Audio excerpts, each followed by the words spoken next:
नमस्ते प्यारे बच्चों। आज अपन एक नए प्रोजेक्ट के साथ फिर देवश्री विद्याश्रम की इस ऑनलाइन क्लासेज की सीरीज में आपके सामने प्रस्तुत है।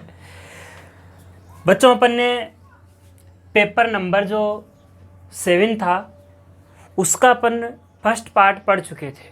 थोड़ा बड़ा था, इस कारण से वो अकेला ही ज़्यादा समय का बन गया और वैसे मैं उसको 15 या 20 मिनट या 10 मिनट में भी कर सकता था पूरा। लेकिन बच्चों फिर मतलब क्या है, क्योंकि आपके समझ में नहीं आए तब तक कोई मतलब नहीं है, तो वो थोड़ा ज़्यादा बड़ा बन गया था, इसलिए उसको दूसरे पार्ट में। और बच्चों थोड़ी सी माफ़ी चाहेंगे, कल टेक्निक प्रॉब्लम के कारण से वो जो वीडियो जो था यानी जो क्लास थी वो स्ट्रीम नहीं हो पाई, क्योंकि नेटवर्क प्रॉब्लम आ गई थी, इस कारण वो स्ट्रीम नहीं हुई। और स्ट्रीम नहीं हुई तो वो ऑनलाइन हम आ न सके। कोशिश हमने की थी ऑनलाइन आने की, लेकिन नहीं आ सके, उसके लिए हम माफ़ी चाहते हैं। आज की क्लास अपन वापस स्टार्ट करते हैं। तो देखिए क्या है, ग्रेट ब्रिटेन के आदर्श राष्ट्र राज्य बनने के कारण स्पष्ट कीजिए कि जो ग्रेट ब्रिटेन था वो एक आदर्श राष्ट्र राज्य बना, उसका क्या कारण है। तो बच्चों अपन जब पढ़ते हैं तो उसके अंदर बताया है कि जो ग्रेट ब्रिटेन था वह कोई एक किसी क्रांति या किसी उसके क्या नाम है जो उथल पुथल के कारण नहीं, बल्कि एक वो सतत धीरे धीरे धीरे धीरे अपने आप थोड़ा सा संघर्ष करके और वो अपने आप क्या हो गया, एक ग्रेट ब्रिटेन एक आदर्श राज्य के रूप में संगठित हो गया।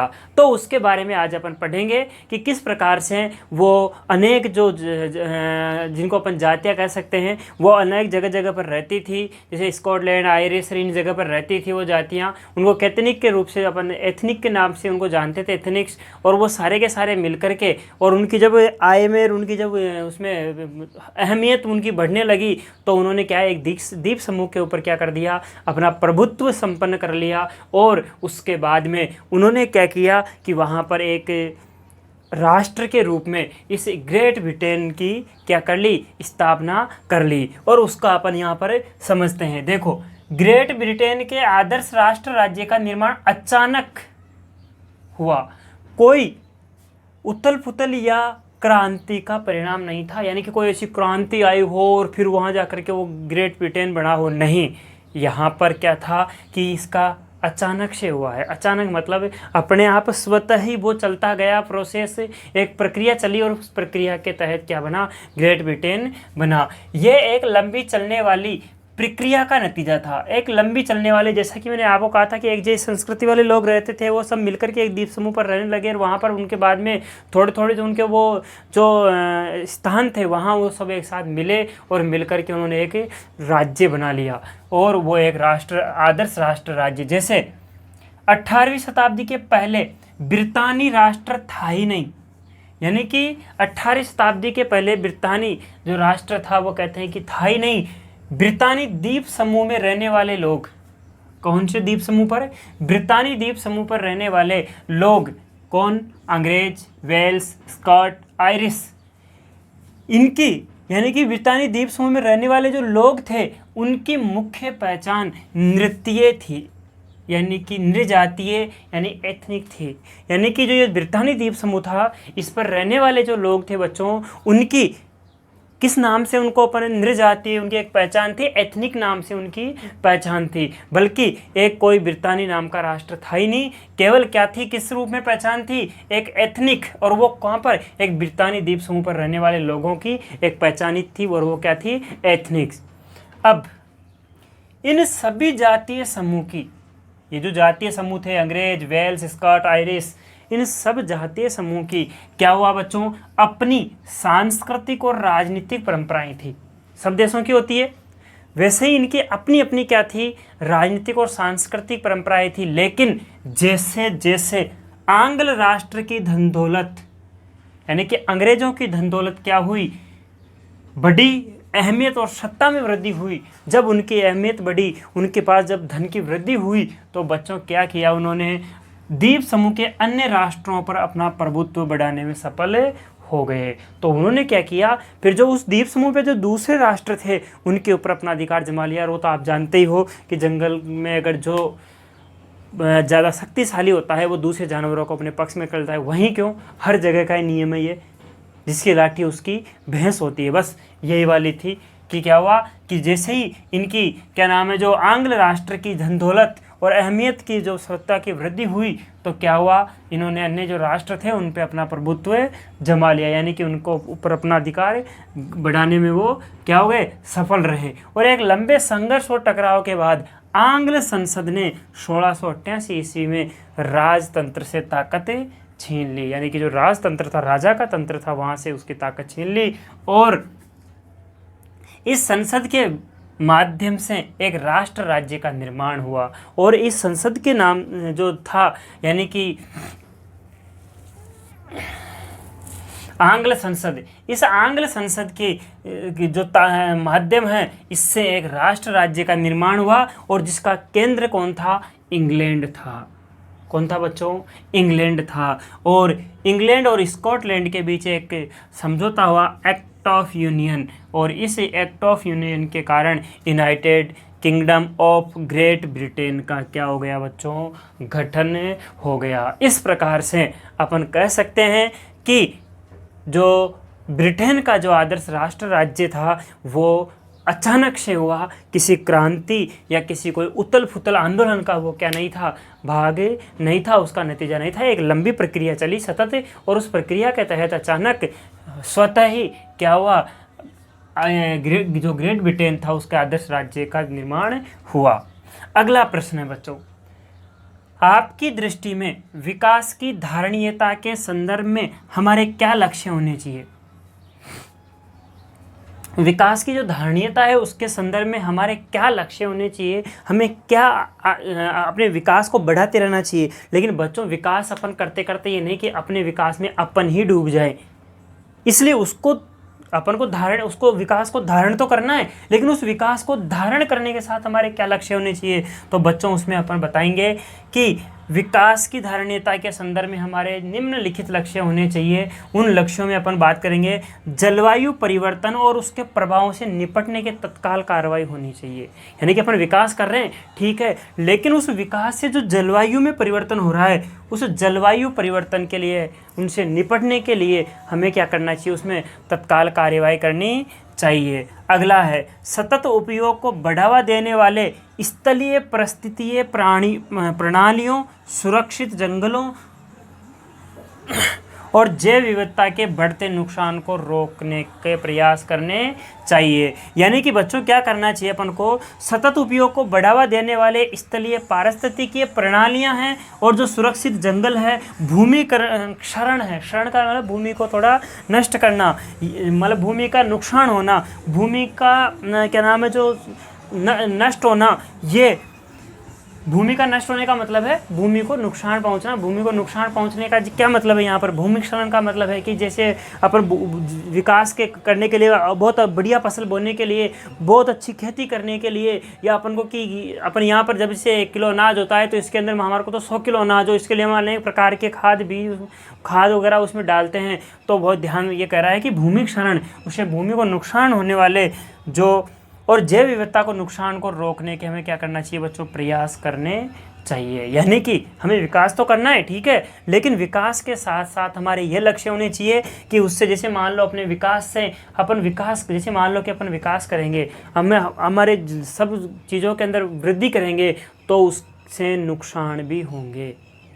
जैसे पहले इतना प्रदूषण कहाँ होता था, आज बहुत ज़्यादा प्रदूषण है।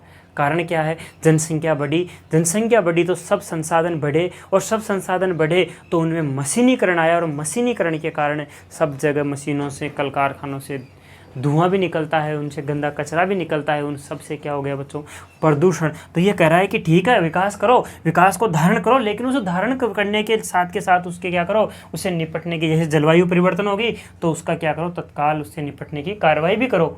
दूसरी कह रहा है कि जो इससे अपन जो विकास होगा, इस विकास से क्या नाम है, जो स्थलीय पारिस्थितिकी प्रणालियाँ, सुरक्षित जंगलों और भूमि क्षरण, और जैव विविधता के अंदर जो परिवर्तन होगा, उसको नुकसान होगा, उसको भी आपको रोकने का प्रयास करना होगा। आगे कह रहा है समावेशी और न्याय संगत गुणवत्ता युक्त शिक्षा सुनिश्चित करने के साथ सबको सीखने का अवसर देना चाहिए। और बच्चों क्या हो कि सबसे पहले अपन को शिक्षित भी होना चाहिए, क्योंकि तभी अपन समझ सकेंगे कि हम विकास कर रहे हैं लेकिन इसके नुकसान क्या होने वाले हैं और उनको हम कैसे रोकें, इसकी हमें शिक्षा मिलनी चाहिए। ये भी हमारा लक्ष्य होना चाहिए। स्थायी सतत विकास के लिए महासागरों, समुद्रों और समुद्री संसाधनों का संरक्षण और उपयोग होना चाहिए। यानी कि समुद्र जो पानी है, समुद्र है, महासागर है, उनके जो संसाधन हैं उनका संरक्षण करें और उनका उपयोग ज़्यादा से ज़्यादा हमें करना चाहिए, उसका वो हमारा लक्ष्य होना चाहिए।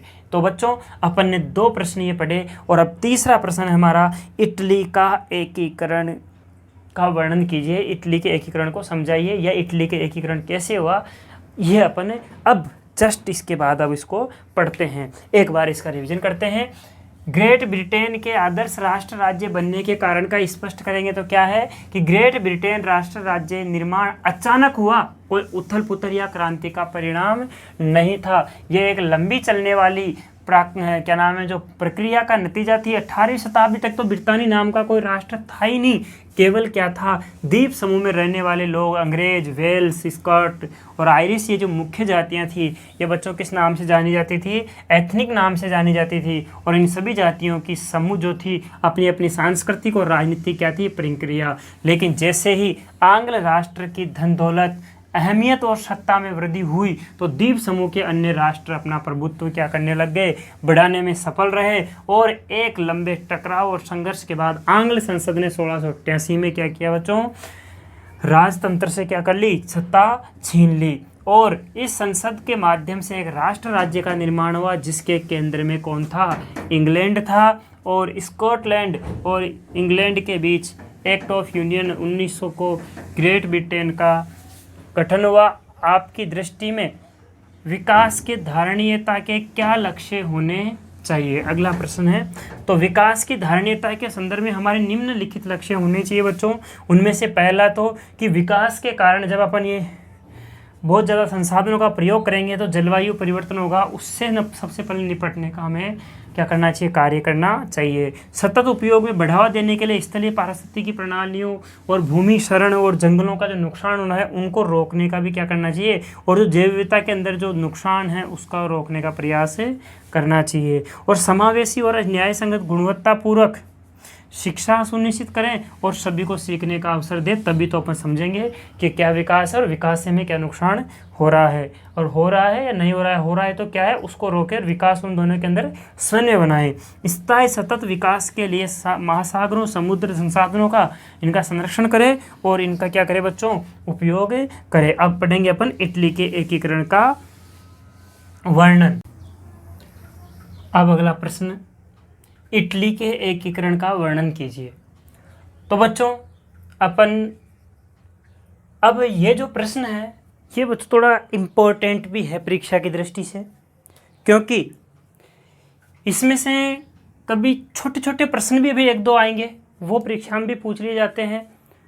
और ये बड़ा प्रश्न है, ये सभी प्रकार से बना देता है इसको वो इटली का एकीकरण संक्षिप्त में समझाइए, इटली के एकीकरण का वर्णन कीजिए। इस प्रकार से इस प्रश्न को निबंधात्मक भी, लघुत्तरात्मक भी पूछ लेता है। यानी कि इसको 6 नंबर का पूछ सकता है तो इसको 4 नंबर का पूछ सकता है।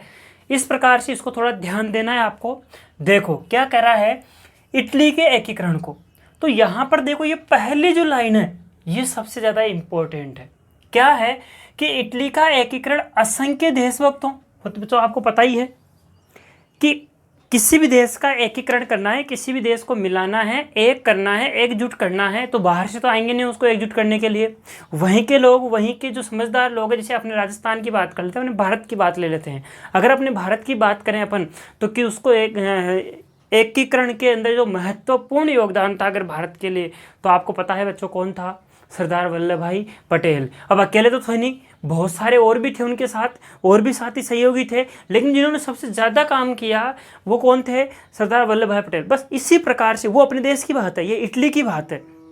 तो इटली के एकीकरण के अंदर भी वहाँ की जनता ने, वहाँ की कई ऐसी संस्थाएं थी जैसे कार्बोनेट संस्था, ऐसे कई व्यक्ति थे जैसे काबूर, कई व्यक्ति थे ऐसे मेजिनी, इस प्रकार से कई व्यक्ति उन्होंने क्या किया, इसका गैरीबोल्डी का भी नाम लेते हैं अपन, उन्होंने सब ने मिलकर के इस एकीकरण को क्या किया, किसी ने अपनी कूटनीति से, किसी ने अपने तलवार के बल पे, और किसी ने अपनी एकजुटता के कारण किसका एकीकरण किया बच्चों, इटली का एकीकरण किया। और इटली का एकीकरण बच्चों एक या दो चरणों में नहीं, इसका 4 चरणों में अपन उसको बांट सकते हैं।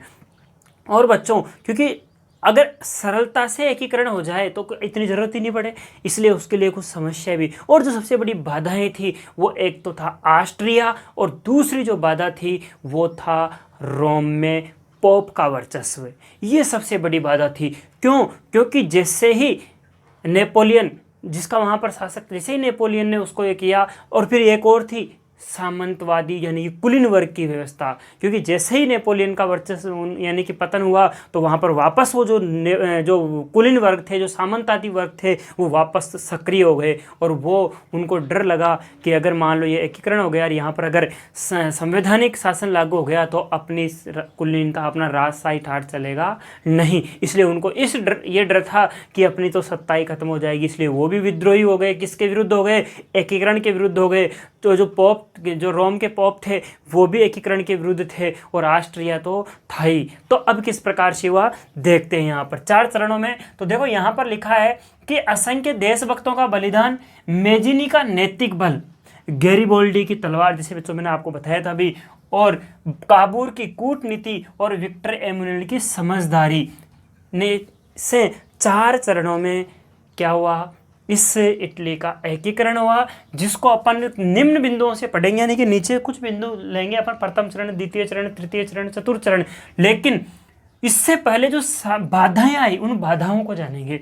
तो अपन कुछ बाधाएं लिखेंगे यहाँ पर, जिसमें पहला था इटली में प्रतिक्रियावादी विदेशी प्रभुत्व का प्रभुत्व होना।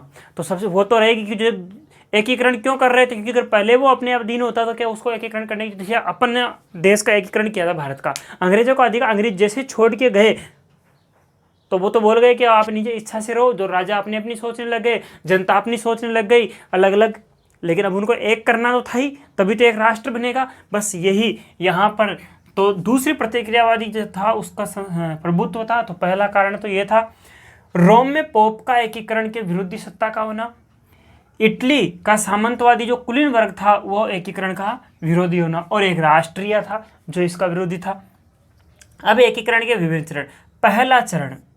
पहले चरण में बच्चों अपन बात करेंगे तो इटली के एकीकरण में कुछ बाधाएं थी, तो उसमें कुछ क्या थे, सहायक भी थे, कुछ ऐसी संस्थाएं भी थी जो एकीकरण के अंदर सहायता करती थी, जिसमें कार्बोनेट संस्था थी। इस कार्बोनेट संस्था ने क्या किया कि वहाँ से एक गुप्त संस्था बनाई, और उस गुप्त संस्था के माध्यम से लोगों के अंदर विचार उत्पन्न करना ये किया कि यहाँ के जो विदेशी है उनको बाहर भगाओ, और यहाँ पर क्या करो, अपनी खुद की संवैधानिक स्वतंत्रता को लाओ, इस प्रकार से। लेकिन उसमें क्या हुआ बच्चों कि जो प्रभावशाली नेतृत्व वो नहीं था। तो आपको पता है अगर आगे बढ़ते हैं तो उसका जो लीडर है वो अगर पावरफुल है तो वो सेना आगे बढ़ जाएगी, वो युद्ध जीत जाएगी, और पावरफुल नहीं है तो बस इसमें जो था नेतृत्व था, जो लीडरशिप थी वो कमज़ोर थी, इस कारण से विफल हो गए। लेकिन इसी का नया रूप मेजिनी ने ले लिया 1831 में, और किस के नाम से, यंग इटली के नाम से। और इन्होंने यंग इटली के नाम से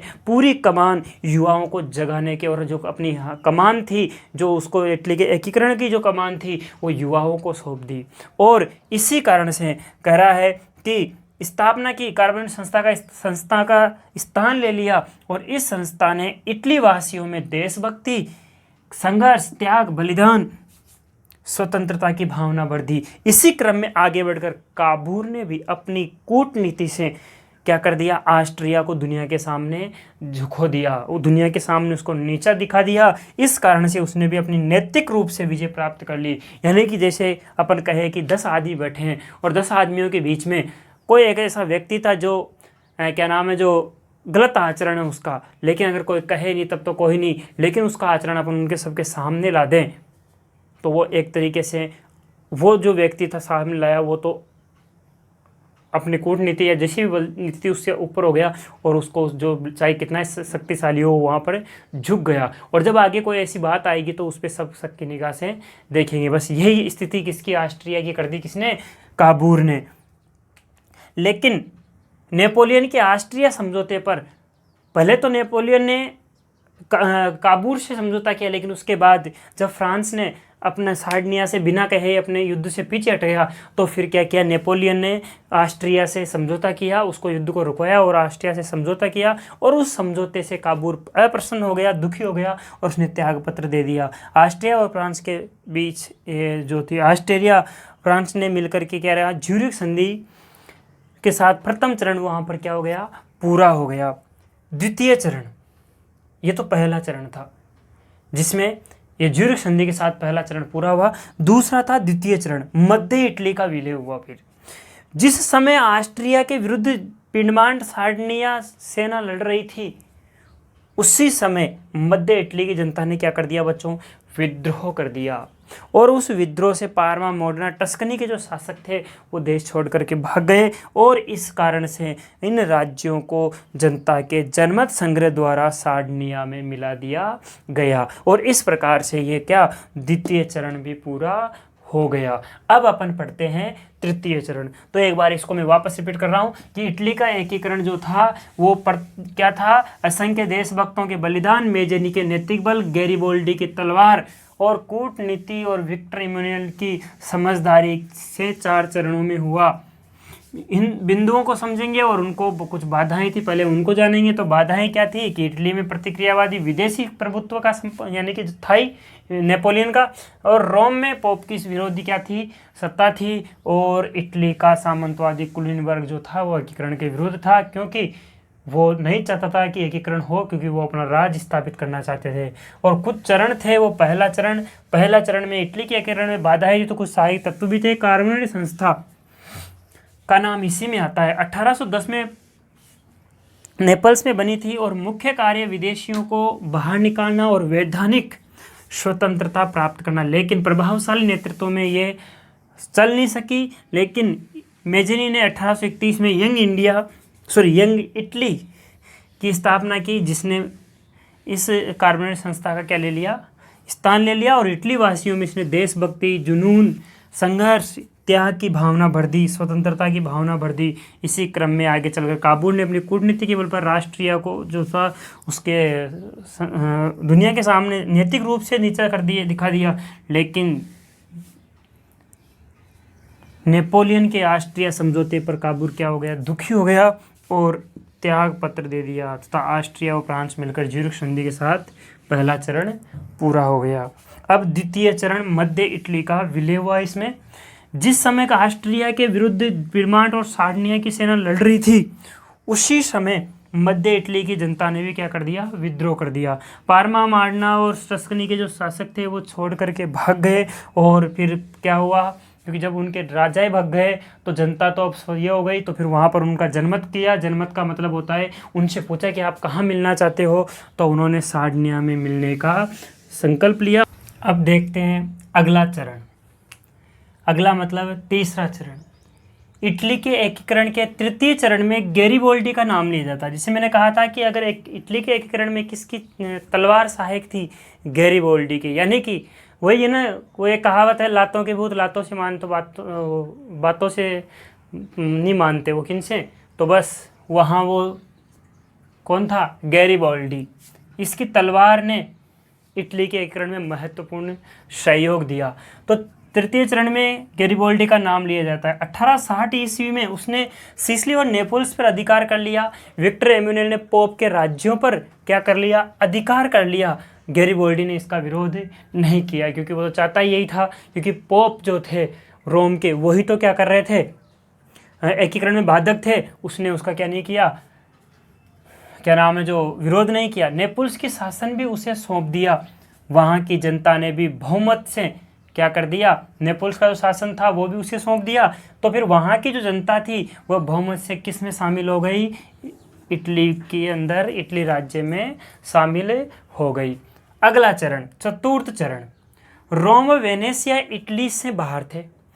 तो 1860 ईस्वी में वेनेशिया पर अधिकार कर लिया गया और 1871 में रोम स्वतंत्र हो गया और संयुक्त इटली की क्या बना दी गई, राजधानी बना दी गई। और इस प्रकार से मेज़िनी, कार्बोनेरी, काबूर, क्या नाम है, गैरिबोल्डी, इन सभी के सहयोग से क्या हुआ बच्चों, इटली का एकीकरण संपूर्ण हुआ। अब आपको ये वीडियो अगर ये क्लास बहुत अच्छी लगी है तो आप इसको ज़्यादा से ज़्यादा शेयर करेंगे। और बच्चों अब अगली क्लास के साथ अपन फिर मिलेंगे, तब तक जय हिंद, जय भारत।